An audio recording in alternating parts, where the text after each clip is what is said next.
a le utau no mai le sunga ya Craig mai le vaenga le whalolo whaatoanga pe von si le fia le tano talonanga masani tai au o sulua o vai ia so te tasi so i fōmanu ia whaatalo whatu Craig nei tai au ia langi matafi e mai le tai au le sulua ia au le ia le tai au ia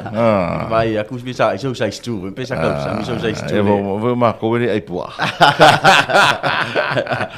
ia e whaatalo whatu tātou proklame ia ilana whapoponga tai au sulua te tasi ma whainga pa anga 685 radio ia na pa anga masani lava le ngata pa anga tātou whaloloa ia pa anga whale tātou wala whasalau so lava si whaanga le tawhalia tunu o le e mau mai tātou whasalonga whaatalo whatu good morning Samoa ia malo le usu nei tai au a mai le sautina e se le pis Sao ia anga whainga kālu mea wa kele tina o tina matua ma tina la i tina ia wa me tina lo to lua ia wa le si mea a vele mea lo fa ma lo tina lo fa me lo to lua o ia ale nge kinga ia ngala e vai lo kala fo ngali e ole aso tina lo si aso moto lua ia mo tale lo i pole ale mea a fai e sa ile mala mo sa vave le lei lava tu lava no wa te lo o to le si vaenga o le na matua pisi lava ya son se vai today ni lava ia ole a failo ole failo masani lava le falolo fa anga tu sai o lo mau le falolo mo le tau tuina o lo watinga ele ngata yu te vau ia o tai fo le sam ia o vaenga e mo fai fo il ta to company le totele lo fia tu le fainga fa taunga ia ta pisa ile va so tu na ita pinanga mo le sautina ia me tau lia fo ia pe a sile le tu yo le me tau mafala o tau samila ai na ia la vaenga na lo fia tu ia na ia tina fo ima tama ia ponisi fo yo alom fana ile fa tau ina le o lo fo ia po me fainga renga mo le fainga o atina e se fo ila la to ia ta pinanga mo le sautina mana ia sa ele la to mo fa pia o le sautina na on tasi la vale aso umale au la ta pinanga li o le vaenga e fausia ile atina fai pea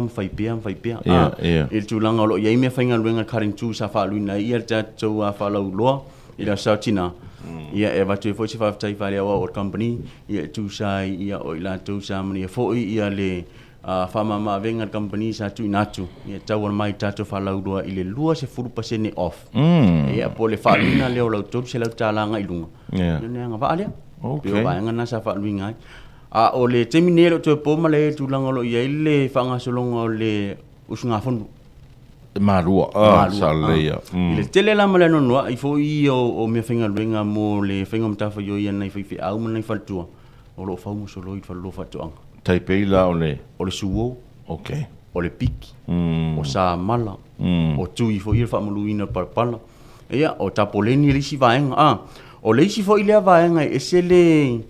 fia tulanga familinga o nei o ia po ia fo ima la to faltua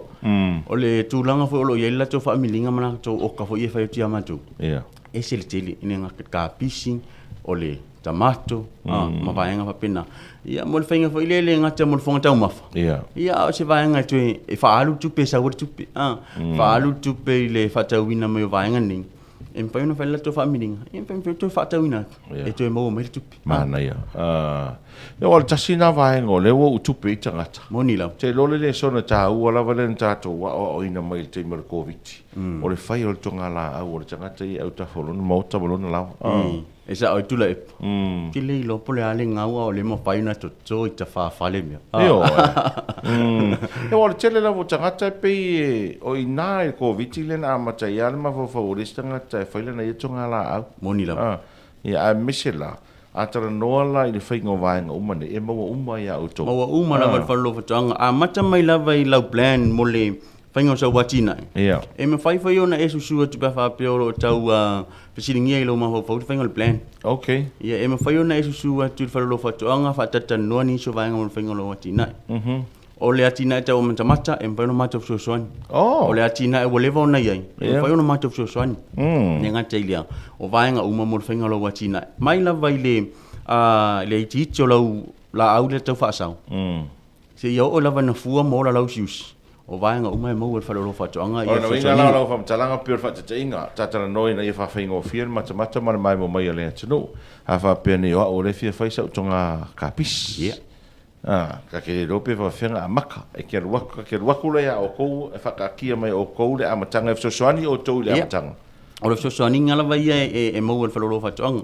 Ia wā fo i e tofu lava le whai whatoanga marana fo ia to mai malanga wā.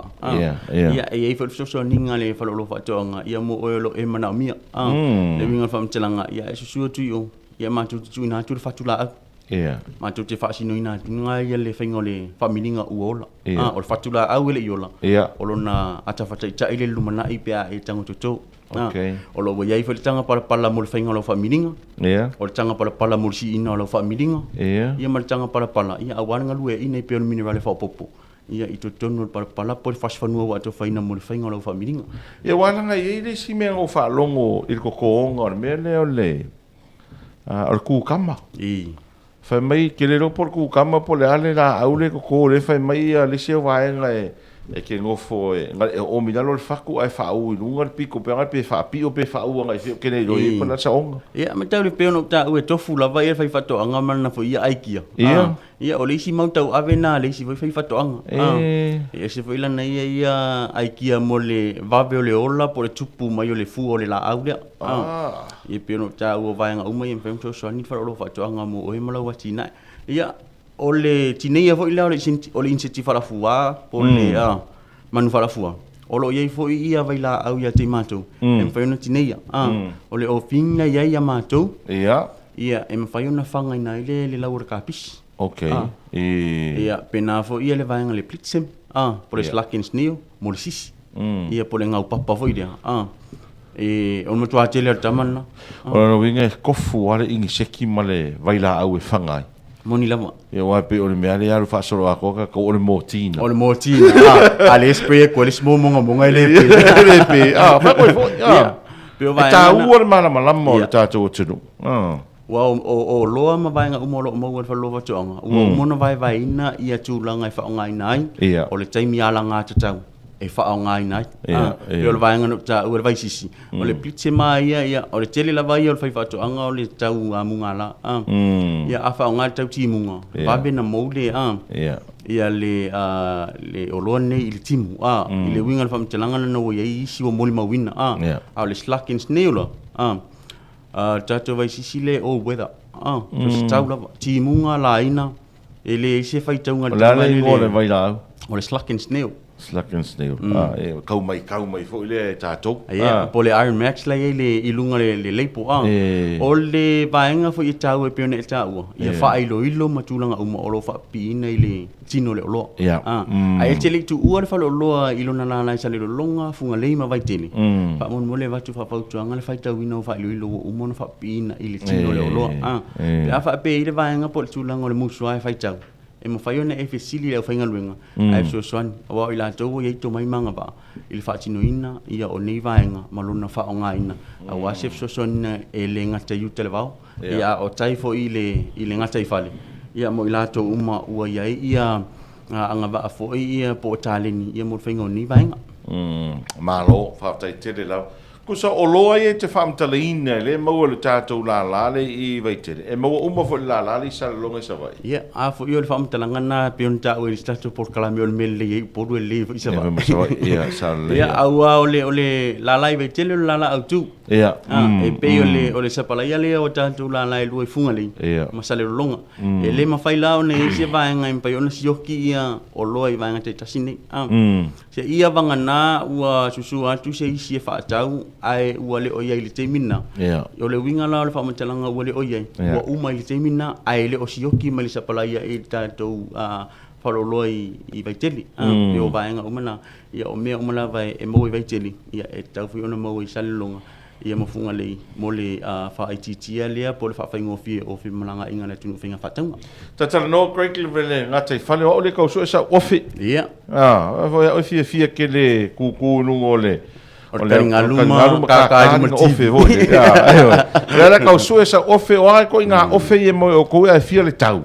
E tele mana no no itu inga ofi le ye. Ia. Ia. Wai o le vaenga fo i tatu ofi whangut. E le ngata na sauna o le ofi la vai. Ia. Em fai fun fata una no au viti. Ai ai fula le ofi complete. e sa usa wala nga sit mai tonu lan kavala ye ina tu lo au ia tau fu fa tau ni oni tau e fa mali loto wa ole lo la tu ina mai fa lo fa tonga oni qualities le e ma tu tu ina tu foi e ye le si va ngai fa pe e tau fi e le si va ngai fa pe tau ta ia ma tu ye le fa lo fa tonga ma tu tele tu quality ma tu tele tu ina tu ne upun tau fi e mani tau ta tu langa pena ai ma tu ina tu fa matalanga o se tau e fa mali loto ia matala feunga ia lau selen ina e fa mali ina i ile seleni we fa luina mola ulo mana ya lei sei vangara o ise si vai ngole misi tata nana ke ngai tau fa mon ole fa mana tu masani la val tatu company tatu aingo ai tau malele me atu no mau mana ya olo ia tatu o nanga ia mol fenga o fa tanga ia wa ole isi tatu ainga ia tu no mau o mu se la sa o mal tu pe tatu o lua ma fa fanga e sa foi tama foi ele italaina ai le lo le kau se ki se me se ko vi ka ver kupene ia fa lo le fa wa o mal pisi de la ka ia va nga o mo fem so songen tatu company ia le va nga samo market ia por mau app nan fa la volo fa tau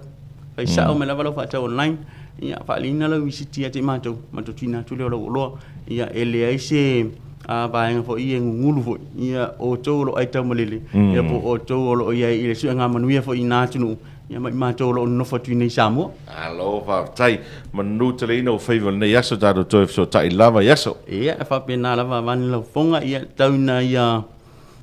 nga le tama langi fo il mau tele ati oi ia wa fa tau to ina so ta to tunu ia le nga tele fale mai fa fonga so lava se va nga ia u talinga fia longo fo ile fa fonga ia por mai mo fa fonga so ta to tunu ile o nanga mo tu ina tu family loto fa tele lava mo le no man tele lava single ne yaso alo fa tai na fa fonga mai mo le tro so nga ya Craig mai le fa lo fa to anga vai tele malona la lai sale longa ile mo tele sala fai